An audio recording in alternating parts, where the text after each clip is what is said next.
Plane take off कर चुका था। प्लेन ने टेक ऑफ किया और उस वक्त जब प्लेन ने टेक ऑफ किया तो ज़मीन से उसकी जो ऊंचाई यानी कि समुद्र तल से जो उसकी ऊंचाई वो 625 फीट थी, यानी कि 625 फीट ऊपर उस वक्त प्लेन मौजूद था। लेकिन उसी वक्त प्लेन ने अपना सिग्नल खो दिया। एयरपोर्ट समुद्री तल से करीब 200 फीट ऊपर यानी कि प्लेन एयरपोर्ट से करीब 400 फीट ऊपर तक उड़ा और 8 मिनट तक प्लेन का सिग्नल एक्टिव था। लेकिन 1:40 पर प्लेन अचानक से क्रैश हो गया। और यही उस वक्त की तस्वीरें हैं। देखिए किस तरीके से रनवे से टेक ऑफ हुआ। टेक ऑफ के जस्ट बाद ही किस तरीके से विमान हादसे का शिकार हुआ। अगर इसकी वर्टिकल स्पीड हम देखें तो प्लेन 400 फीट प्रति मिनट की स्पीड से नीचे गिर रहा था। इस दौरान पायलट के पास कुछ करने के लिए 1 मिनट का भी समय नहीं था। यानी कि पायलट ये समझ तो चुके होंगे कि अभी विमान हादसे का शिकार हो सकता है, लेकिन वक्त इतना था ही नहीं कि विमान को हादसे का शिकार होने से बचाया जा सके।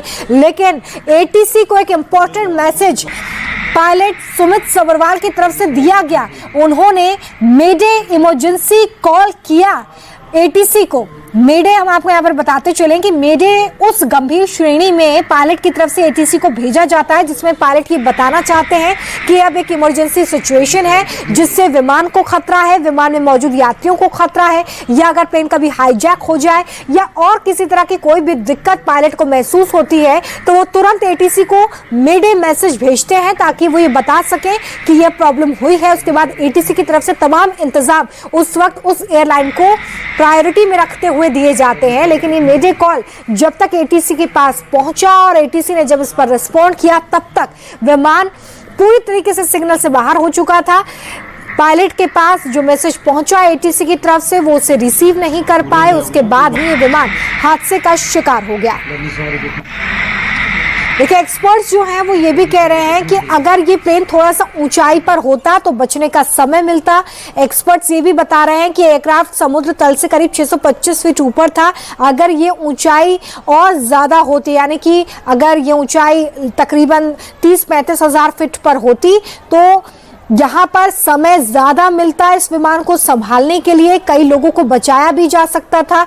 आपको बता दें कि जो विमान हादसे का शिकार हुआ है उसमें करीब 52 ब्रिटिश, 7 पुर्तगाल और कनाडा का एक नागरिक भी सवार था। लेकिन इस दुर्घटना में पायलट को सिर्फ 1 मिनट का ही समय मिला और उसी 1 मिनट में एटीसी को मेडे मैसेज पायलट की तरफ से ये भेजकर बताया गया। पायलट यहाँ पर ये बताना चाह रहे थे कि क्या दिक्कत हुई है जिस वजह से विमान हादसे का शिकार हो सकता है।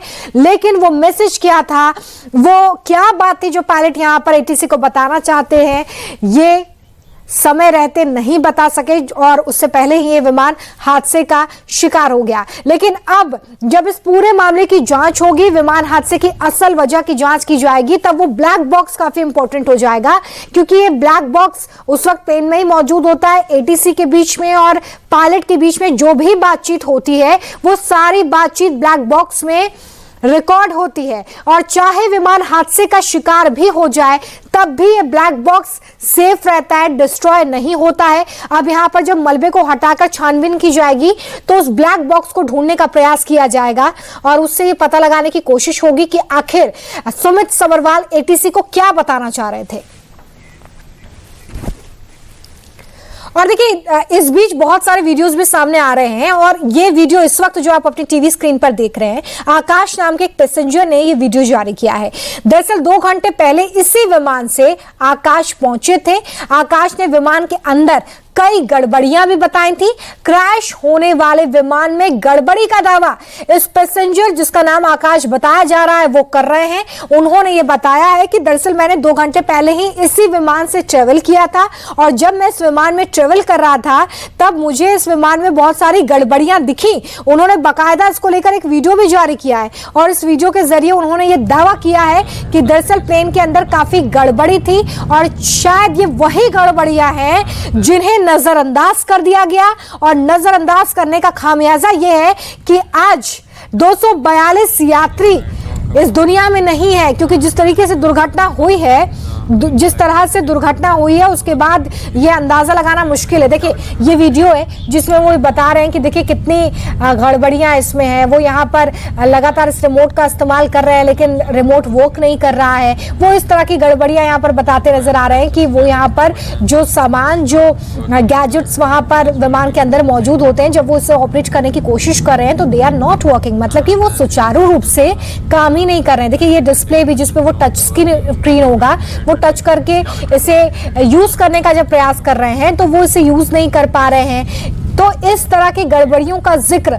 इस वीडियो के जरिए आकाश, जो कि इस प्लेन में 2 घंटे पहले ही सवार थे, उन्होंने किया था। और ये बेहद अहम हो जाता है। देखिए पूरी जांच जब होगी तो ये एक बेहद महत्वपूर्ण सबूत होगा जो इस वक्त आकाश की तरफ से सामने रखा गया है कि आखिर अगर ये गड़बड़ियां थी तो इसे नजरअंदाज क्यों किया गया, क्यों इसे समय रहते नहीं सुधारा गया। इस तरह की तमाम बातें हैं जो इस वक्त जांच के दायरे में होंगी, क्योंकि आप ये समझिए कि जब भी कोई प्लेन उड़ान भरता है, जब भी कोई विमान उड़ान भरता है, तो हर टेक्निकल पैरामीटर पर उसकी जांच की जाती है। ये देखा जाता है कि कहीं कोई भी टेक्निकल फॉल्ट तो नहीं है, और उतने सारे टेक्निकल पैरामीटर्स को पास करने के बाद वो विमान हवा में उड़ने के लिए तैयार होता है, यात्रियों को सुरक्षित अपने डेस्टिनेशन तक ले जाने के लिए तैयार होता है। लेकिन बावजूद इसके टेक ऑफ के 2 मिनट के अंदर ही ऐसा क्या हुआ जिसकी वजह से ये विमान हादसे का शिकार हो गया? ये सबसे बड़ा और अहम सवाल है